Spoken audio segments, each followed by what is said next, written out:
two, and from Clearwater, Florida, the beautiful white sandy beaches, Cliff Godwin, head coach of the Pirates, joined Steve and Igo from Hoist the Colors and myself. I thought we'd get a little background with the beach, but we'll take Coach any way we can get him on here. Coach, congratulations and the postseason getting underway. But, man, what an achievement, another regular season championship.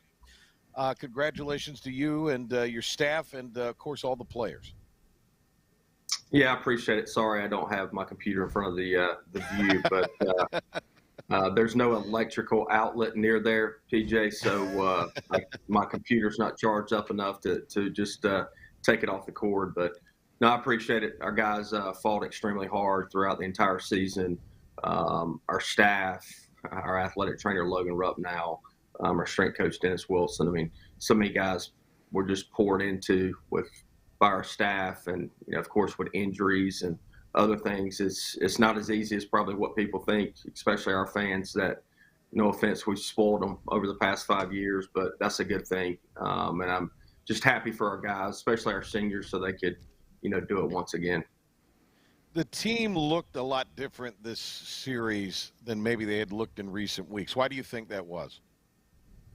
I actually didn't think we had that look or had that vibe on Thursday night. I mean, I thought Trey pitched good enough, especially on a short day rest. We just hit 2 home runs, 2 3-run homers by JC and J-Dub. And I thought the Smith kid from Rice is probably the second best Friday night starter. I mean, in our league, as far as stuff goes, I mean, there's probably some guys got better numbers, but he's got good stuff. And but I thought Saturday we were back to ourselves. I mean, the energy, the vibe, especially from the position players, was back to how it was a couple weeks ago, and they were excited to be out there and flying around the field. And of course, our pitching staff did what they needed to do at a very high level. You talk about 2 9-inning games, and being shorthanded with Root and Shink being down, and of course Jake Hunter being out for the season, and just other guys stepping up. I mean, Chris Kaler, of course, and Danny Bill, D'Lo in the first game, and Seawall in the first game,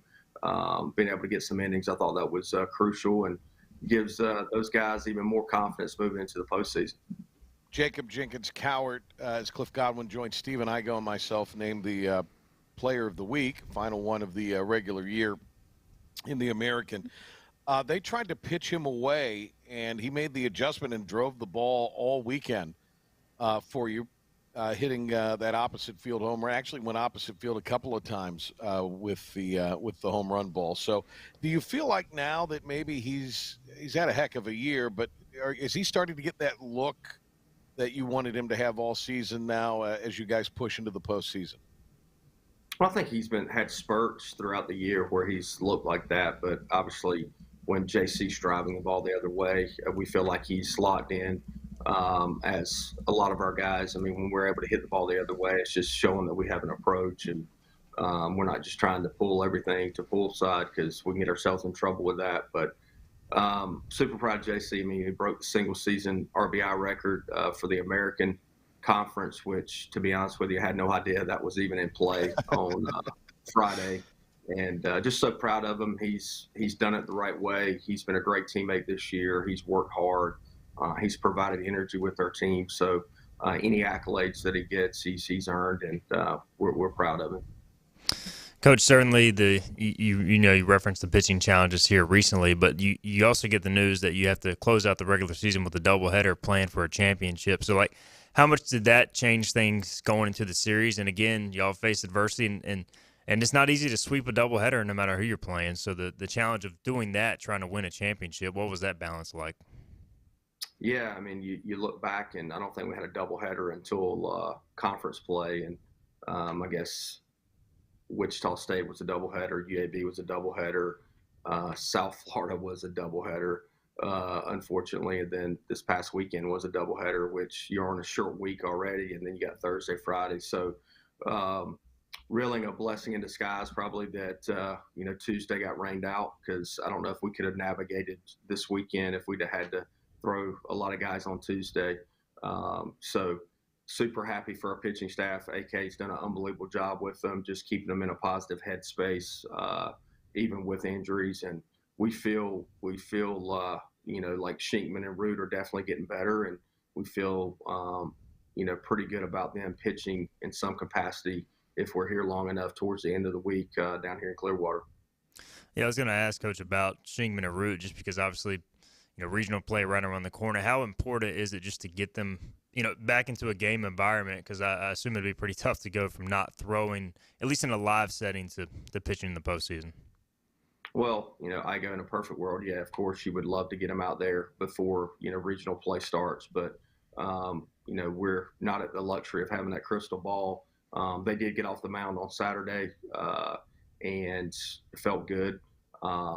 And it's just making sure that their thumb strength, I know that's weird, but that their thumb strength is what it needs to be so they can grip the baseball and know where the baseball's going. And, they're definitely okay. I mean, there's nothing structurally wrong. We would never put our guys in position to do anything that would, hinder their future career in professional baseball. But, we're just hoping that they continue to get that thumb strength where it needs to be so they can command the baseball. You referenced recently, Shingman kind of went down to the bullpen and basically said, "I'm going in." As competitors, how tough has it been for those guys to stay down there in the stretch when I'm sure they want to pitch, and you guys to continue to look out, the best for them? Yeah, I think it's a fine line. I think there's a competitive side of things for them. I think there's also a nervousness for them because neither one of them have had, any kind of extended missed time from an injury from throwing, especially at East Carolina. So, then your mind starts working against you, and then you got all these people out there that got rumor mills that, Root's not pitching for a certain reason because he's going to school. It's just crazy, man. What the stuff that people, and it gets back to me, it's like the rumor mill. And, Zach Root and his parents want to pitch this year. I mean, I can tell you that for sure. I mean, we've been on a conference call with them, and, he's doing everything he can, as well as Shink doing everything he can to get back out there and help their team win. Trey Savage, again, goes deep and pitches, I think, 119 in Thursday's game on the short rest. Coach, I know, you tried to take him out at one point. We talked about it a little after the game. He ends up trying to stay in for that last batter. Just what has he meant to you and the staff, just pitching deep into games, continuing to give his best no matter how much you guys ask of him?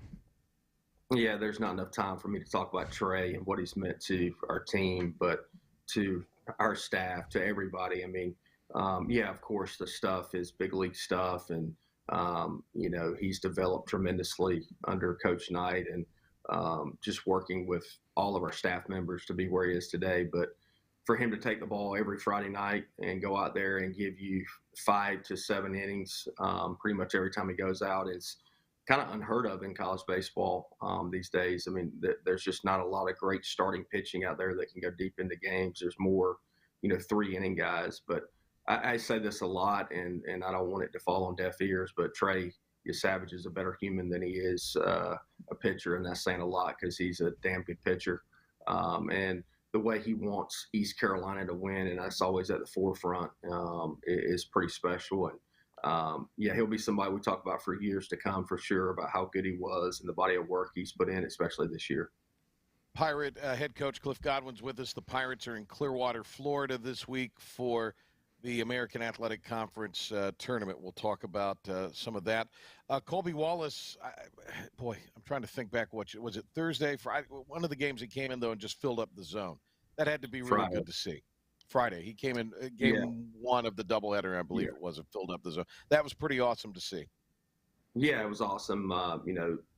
Seawall has been doing a lot of pitch versus hitter. In the fall, we didn't pitch him quite as much. We tried to throw him an inning a weekend in the inter squads and stuff just because he's playing a lot of third base and trying to protect his arm. And then in the spring, we worked him out some at first base and third, of course. And he was doing pitch versus hitter. And then Starling gets hurt, and we kind of just stopped him from pitching just because he had to throw across the infield all the time. And like I said, just trying to protect his arm. And then once Starling came back, he went back to the pitch versus hitter, and he's been on the board for a couple of weeks. And we just didn't want to put him into a game that necessarily, I mean, our hand could have been forced, of course, at some point in time, but that the game was on the line when he ran out there, or guys on base. And Friday was the perfect opportunity for him to go out there. And man, he was better than probably what we anticipated, but he is a super competitive human being, which when you go out there in a competitive situation, your stuff's a little bit better. So, I mean, he was, throwing a lot of strikes, fastball up to 93 and throwing a good slider off of it. So that's a good boost in the pitching staff's arm as we move down the stretch. Absolutely. Boy, I tell you, Riley Johnson, well, I mean, it's one of those, it's like you Savage and the other guys you kind of run out of the adjectives and the accolades, but I mean, the toughness in the dictionary is going to have Riley Johnson's picture by it. Yeah, and I don't mean to knock on this generation, but I don't know many players in the country that would be playing through what Riley Johnson's playing through. I mean, for a guy to take a swing and his shoulder pop out, and you give him a minute in the box, and Logan runs out there, and we go over there, and he takes like the slowest practice swing ever, and then hits a line drive for an RBI right after that. So, man, it's special to see just that young man compete and the energy he provides to the rest of our group. I mean, he's meant so much to us, of course, defensively, but offensively. But really, it's the value that he provides with the team with just his energy. That's the thing I would tell you that, if Carter Cunningham and Trey Savage are MVPs, and man, he's the straw that stirs the drink. I can tell you that because he's changed the mentality of our entire team. Absolutely.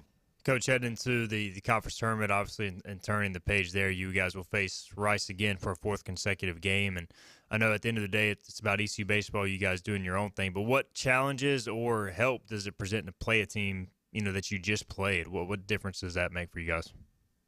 Well, I think the challenges are you've played a team just 3 times in a row, just like we did last year coming into the tournament. You play South Florida 3 times, and you flip around and play them. It's really hard to beat a team 3 times. It's harder to beat them 4 times. So we'll need to be on our best to be able to win on Tuesday for sure. And, it's important to win on Tuesday because you just put yourself in such a grind if you don't win on Tuesday. So I'm banking that our players learned a lot from last year losing that first game, so they don't have to want to go through the losers bracket again. And obviously, from a pitching perspective, it can kind of be like a midweek game with the turnaround. So do you guys know as far as kind of how you want to treat the game on the mound, or is that still being discussed as far as starter and after that? Yeah, we got a pretty good idea, but we're going to just make sure today when we practice how everybody feels and when they play catch and stuff. And, we'll have a starter by tonight when we have our American tournament call, Zoom call later on. We'll be able to name a starter then. So you'll find out sometime around 7 o'clock tonight, probably Igo. Sounds good. Igo will have it. I know he will, Cliff. Igo, send it to me first. Let me get it, Coach. Don't send it to me before. No, I'm kidding. I'm kidding, of course. Igo will have it, though. He's Igo's got to get on a message board and stuff. He's got to get all those people. Hey, I got to get all the Roots nonsense shut down. Yeah. Cliff, we started talking about a 5th straight regular season championship. There have been the injuries this year. When you look back, and I don't know if you've allowed yourself to really do this because you're forward looking on what the task at hand is tomorrow, but when you do reflect a little bit on the regular season and that achievement, what are the ups that really are the things you're going to remember, and then what are the times you guys persevered through that you'll kind of remember? I just remember that this group has been the most connected group that we've had here in 10 years and how close those guys are and the leadership we've had. Not that it's been perfect by any means, but as I said, when we got back from UTSA on that Monday, our guys care. When you got a group that cares and they care about the team more than they care about themselves, and you've got something special, especially in the landscape of college athletics, it's really special. And you probably don't get to understand it as much when you're in it every day. I do, but I have some of my closest friends call me and tell me that are in their profession and go, hey, what you have there is special. I don't think you probably realize it as much as what the people that know baseball and watch you play and watch your guys compete and how they look like they're having a good time doing it, how special that is. And, the best compliment I can get from any of our peers is that our guys play the game the right way and they do it the right way, and they're still winning championships and doing it the right way. Like, that's the thing that makes me most proud. And look, I want our fans to celebrate each one like it's a new one, because to do it 5 years in a row, that's not easy. I don't care what conference you're in. And I know LSU's coach seems to think that they could win in any league and be first place. I would say that I don't know if they'd be in first place in our league, but we will, continue to try to get better. And I think it's important that our fans enjoy it for sure. Yeah, absolutely. As Bethany's book said, never take it for granted, and that is certainly the thing that Pirate fans should not do. All right, Coach, thank you. Good luck this week, and we'll look forward to seeing you next Monday on Memorial Day. Hey, I appreciate you guys.